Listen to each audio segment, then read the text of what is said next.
Hello viewers, welcome to Review on Point. Today I'm going to talk about drama serial Bais Kadam episode number 23. तो let's start.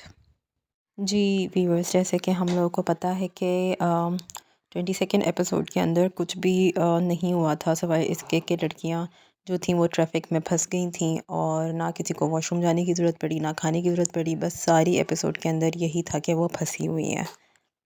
तो finally इस episode की start में परी जो है वो अपने अब्बू को ये ख़बर दे देती है कि वो ट्रैफिक जो है वो खुल गया है और वो लोग वहाँ से निकल गए हैं, जिस पर अब्बा की भी जान में जान आती है और अंबर की भी सांस में सांस आती है।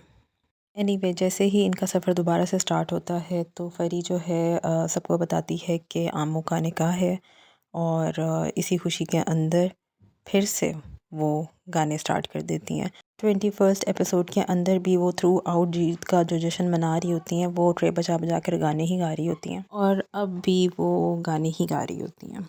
एनी हाउ फिर हमने देखा कि लीज़ा को एक फ़ोन आता है। कट टू नेक्स्ट सीन हम देखते हैं कि लीज़ा भागी भागी किसी हॉस्पिटल में आई है और वो पूछ रही है कि जुनेद का एक्सीडेंट हुआ है और ये पेशेंट एक यहाँ आए हैं, वो कहाँ हैं। जी हाँ, जिस एक्सीडेंट की वजह से मोटरवे पे सारी ट्रैफिक ब्लॉक थी वो एक्सीडेंट जुनेद का ही हुआ होता है। पैरेलली हमने देखा कि फ़री और आमो जो हैं वो भी तेज़ तेज़ भागकर अपने घर की तरफ जा रही हैं। समझ मुझे ये नहीं आई कि इन्होंने कोई रिक्शा या टैक्सी क्यों नहीं कराया, क्योंकि आमो की हालत बुरी हो रही होती है। खैर फ़री उसे घसीट के ले जाती है और जैसे ही वो घर में एंटर होते हैं तो वहाँ पे तो सीन ही कुछ और होता है। जी हाँ, वहाँ पे सारे लोग मेहमान जमा हुए होते हैं और आमो का जो निकाह है वो बस होने ही वाला होता है और दूल्हा और दूल्हा के घर वाले सारे बैठ के हवन्नक बन के उसको देख रहे होते हैं, उन दोनों लड़कियों को, कि कहाँ से आई हैं इस हालत में। खैर हालत ऐसी भी खुदा ना खास्ता कोई ख़राब नहीं होती, सिर्फ वैसी ही होती है जैसी सफ़र करके लड़कियों की हुई होती है या लोगों की हुई हुई होती है। हाँ, हाथ में उनके कप ज़रूर होता है और क्रिकेट की किट ज़रूर होती है, दैट्स इट। एनी हाउ सब बहुत ज़्यादा परेशान होते हैं उसको देख के। आमो भी बहुत परेशान होती है और माँ का वही रोना पिटना डल जाता है कि सब बर्बाद कर दिया, सब ख़राब कर दिया। फरी को ब्लेमिंग शुरू हो जाती है और खैर जो आमो होती है वो बेहोश हो जाती है। खैर फिर यहाँ पे कोशिश कर रही होती है आमों को जगाने की। दूसरी तरफ जो माँ बाप हैं वो कोशिश कर रहे होते हैं सिचुएशन को संभालने की, क्योंकि लोग जो हैं वो सवाल उठाने लगते हैं, बड़ा बुरा मनाते हैं इसके सास ससुर, होने वाले सास ससुर जो होते हैं, जो कि अच्छी बातें होते भी नहीं है बाद में, कि ये पार्लर से आई हुई तो नहीं लग रही लड़कियाँ, तो ये कहाँ से आई हैं। एनी हाउ अंकल हमारे शरीफ से उन्हें झूठ तो बोलना आता नहीं है, वो साफ साफ कह देते हैं कि ये क्रिकेट खेलने गई थी और क्रिकेट खेल के आई हैं। जिसके ऊपर फिर से वावेला शुरू हो जाता है कि हाय हाय पता नहीं क्या हो गया, क्रिकेट खेल लिया लड़कियों ने तो क्या हो गया, और हमने तो ऐसी लड़की से शादी नहीं करनी थी अपने बेटे की, हमें तो घरेलू लड़की चाहिए थी जो घर संभाल लेती, और एंड ब्ला ब्ला इस किस्म की दकियानूसी बातें शुरू हो जाती हैं। खैर लड़का भी एक तरह का इनकार कर चुका होता है, लेकिन जो होता है वो पहले ही हमने देखा था कि लड़के का कोई इतना खास इंटरेस्ट नहीं होता, लेकिन वो अपने बाप के कहने में बैठ जाता है। उनको मना लिया जाता है। अंकल जो होते हैं वो उनको वास्ता देते हैं कि जी मेरी इज़्ज़त ख़राब हो जाएगी, प्लीज़ इस तरह उठ के मत जाएं निकाह को छोड़कर, दिस एंड दैट। और फिर वो लोग खैर मान जाते हैं, बड़ा एहसान करते हैं वो। और अंदर कमरे में आमों को भी होश आ जाता है और परी जो है वो उसको तैयार कर रही होती है। खैर आमो लग तो प्यारी रही होती है, वो हैं भी एक्चुअली ये एक्ट्रेस वैसे भी प्यारी हैं। खैर माँ जल्दी से लड़कियों के कमरे में आती है और कहती है कि चलो चलो फटाफट निकाह होने वाला है। परी को वो बाहर आने से मना कर देती हैं। अच्छा, इससे पहले एक सीन होता है कि जब वो लेके जाने लगते हैं आमों को बाहर, तो परी आमों से एक बात करती है। सबसे पहले तो वो उसको कहती है कि तुम आज भी बहुत हसीन और शहज़ादी लग रही हो, और सेकेंडली वो उसको कहती है कि तुम एक स्ट्रॉन्ग और बहादुर लड़की हो, जो कि ये लोग भी जानते हैं, और कोई बेवकूफ़ ही होगा जो तुम्हें पाके खो देगा। अ, यहाँ पे मुझे इस जुमले का, इस डायलॉग का समझ में नहीं आया, लेकिन शायद वो आगे होने वाली बात की इंडिकेशन होती है, आई डोंट नो। लेकिन जब वो बाहर जाती है और निकाह, हाँ निकाह पढ़ाने लगते हैं, तो ये तो कबूल है कबूल है कबूल है कह देती है 3 दफ़ा, लेकिन जो सड़ा हुआ लड़का होता है वो इनकार ही करके छोड़ता है, वो इनकार करता है और उठ के चला जाता है। वैसे मेरे दिल से तो यही निकला था कि बहुत अच्छा हुआ, आमो इसको डिज़र्व नहीं करती थी।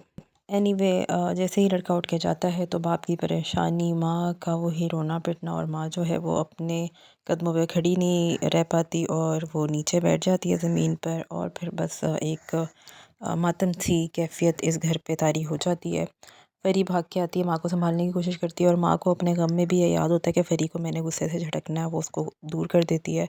आमो जो है वो उठ के अंदर अपने कमरे में चली जाती है और बहुत रोती है।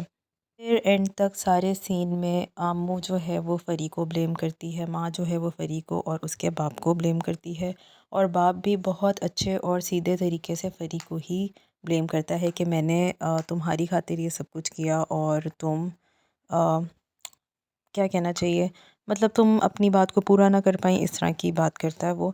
और जो आमो होती है वो कहती है कि मैंने अब आइंदा शादी ही नहीं करनी है, अगर करूँगी तो इन्हीं से करूँगी, इन्हीं का माइंड बदलें, अदरवाइज़ मैं अब थक गई हूँ अ, अपने आप को लोगों के आगे पेश कर करके, मतलब जो रिश्ता सिस्टम होता है एक, उसके लिए।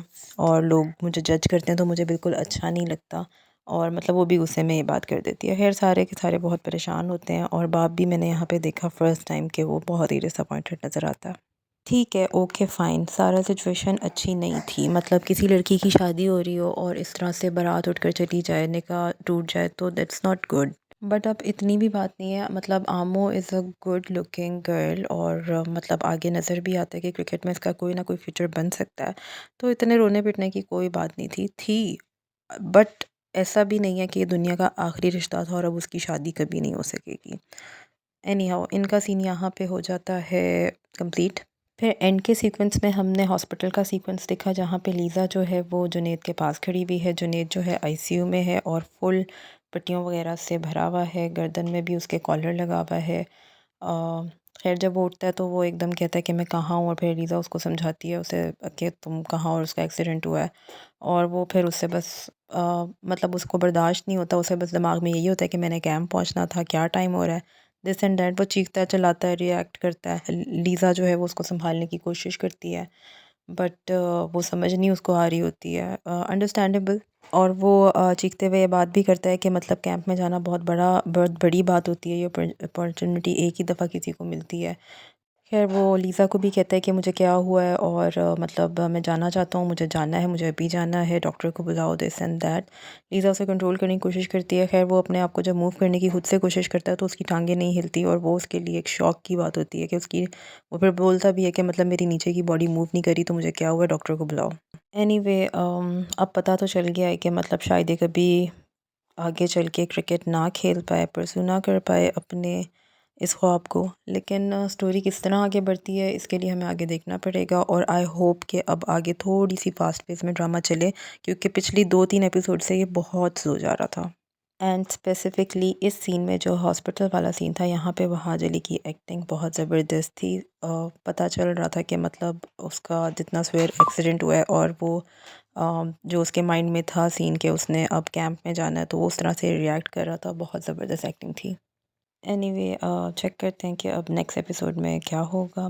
Till then you guys share the video, subscribe my channel, like the video. Thank you, take care.